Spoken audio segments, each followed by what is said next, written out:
Apache RTR. তো এই ইঞ্জিনের মধ্যে সাউন্ড হচ্ছে, এই সাউন্ডটা কিসের? তো আমরা দেখবো আসলে এই সাউন্ডটা কিসের হচ্ছে। আমরা ম্যাগনেট কভার খুলে নিয়েছি, আর্মিচার এখানে ঠিক আছে। তো এখানে সেলফের যে রোলার আছে, এই রোলারটা কিন্তু মাঝে মাঝে আটকে যাচ্ছে। যখন রোলারটা আটকে যাচ্ছে তখন কিন্তু ইঞ্জিনের শব্দ গর গর গর গর গর গর গর গর ব্যাকওয়ার্ড সাউন্ড হচ্ছে। এখানে কিন্তু রোলার একদম ভেঙে গেছে, এর জন্য কিন্তু এই শব্দটা হচ্ছিল। আমরা অরিজিনাল রোলার সেটিং করে দিলাম, এখন আমরা সেটিং করে দেখব।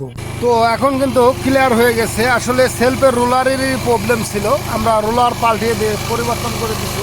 তো ঠিক এইভাবে যদি আমরা দেখে কাজ করি তাহলেই কিন্তু আমরা অ্যাকুরেট রোগ নির্ণয় করে মেরামত করে দিতে পারবো। ধন্যবাদ সকলকে, ভালো থাকুন, সুস্থ থাকুন।